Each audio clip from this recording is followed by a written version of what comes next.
Hey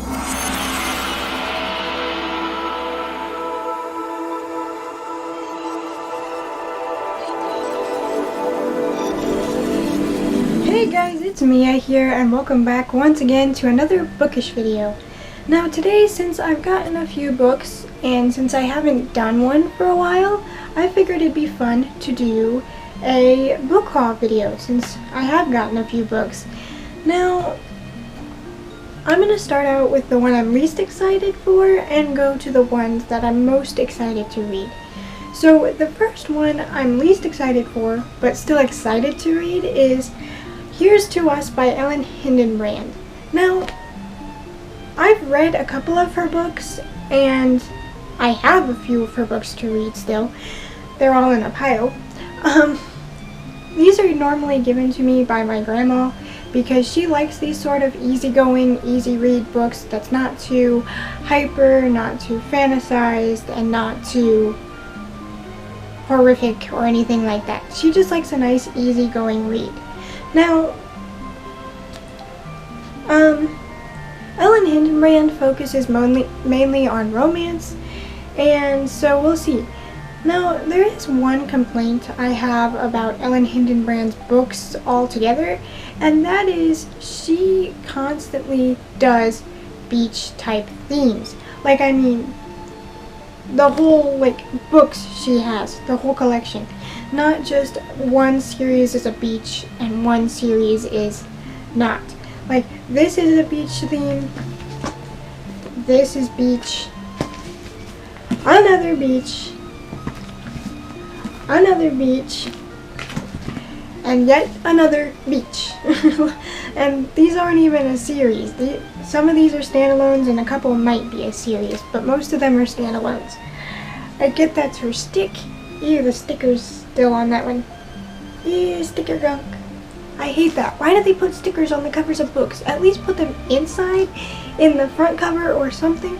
Not on the cover. Why? And then you can't get it off, and if you do get it off, you're left with that sticker residue, and reader struggles. Anyway, so her books are very consistent in their themes, and that's one thing to do for your audience, but it gets very hard to tell which of her books you have and have not read, which is one of my grandma's main complaints about her books as well, is it gets difficult to distinguish what you've read and what you haven't. Then the next one that I'm excited for is actually a books that I got recommended to from a YouTube channel that I like to watch by the name of Murphy. Her videos are very easygoing, and she talks about books that she enjoys, just like I do. I mean, I've done it since before I found her, but it's cool. I like to listen to other people's perspectives on both books, movies, and shows, but still form my own opinions of those books, movies, and shows, because what other people like and don't like, I might dislike or like. You never know.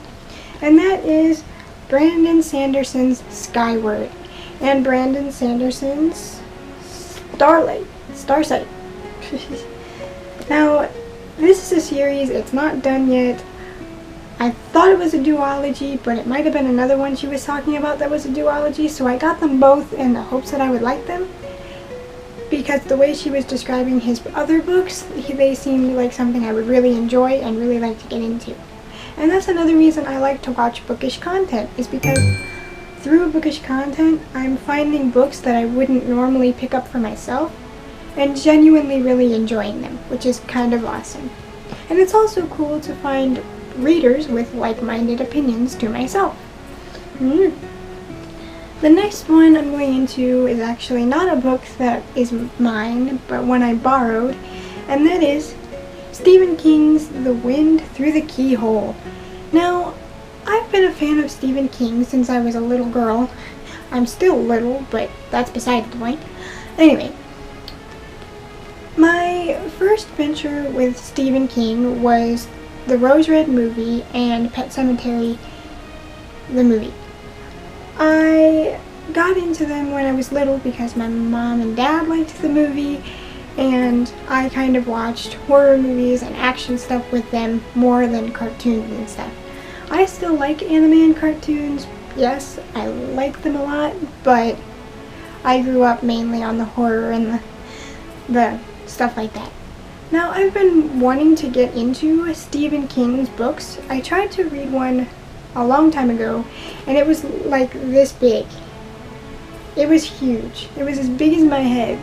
And I'm like, this was not a good book to start out on. So hopefully, starting out on a smaller book of his will be better to help get me into his books.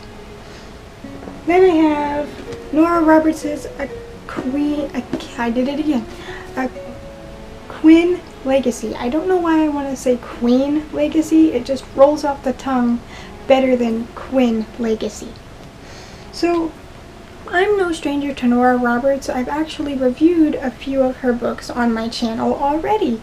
And that was Year One and the rest of that series. And I was disappointed in how she wrote fantasy, because instead of showing us the action as it happened, she would switch to having the character tell us about it after it happened. Not fun. But her more romance, easygoing books I found enjoyable, so hopefully I'll like this one as well. Now, the one that I am most excited for, and the one that I am already in the middle of reading, is, I about threw it at myself, Midnight Sun. Midnight Sun is the rewrite of Twilight from Edward's perspective. Now, I originally thought this was going to be another one of those perspective books that was the exact same story, just in the other character's eyes. But because of the fact that Edward can read minds, we get a much more deeper look into everything, except for Bella herself. He's very confused about Bella because she's the only person that he cannot read the mind of, so it's kind of intriguing to see him try to figure out things. And so far, I'm really enjoying it, and let me just say, this book is making Bella seem even more stupid than she was originally. I will explain that when I review it, whenever I get there, because this book is huge. I mean, it's literally as big as the Twilight, let me put this down, as big as the Twilight 2-in-1 for the anniversary. It's pretty darn big.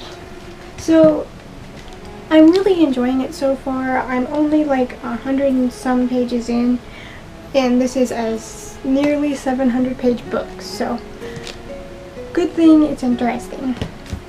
So those are all the books I have for you today. I did not want to talk your ear off because I can go on and on about books. I'm super excited for the one I'm currently reading, Midnight Sun. It's really good so far, but we'll see if my opinion holds when we get to the end of the book. Then that is all. Now, the books behind me, like directly behind me, are books that I have read through the years but have not reviewed and want to read again because it's been years since I've read them. The ones on the tiny shelf above that have not been read at all. So I don't know why I keep getting books when I have an entire bookshelf full of books that I have not read yet. That's on me. But hey, I hope you guys enjoyed this video, and I hope to see you next time. I'm going to shut up now before I continue to go on about books, and none of us want to be here all day. So hope to see you next time. Bye guys!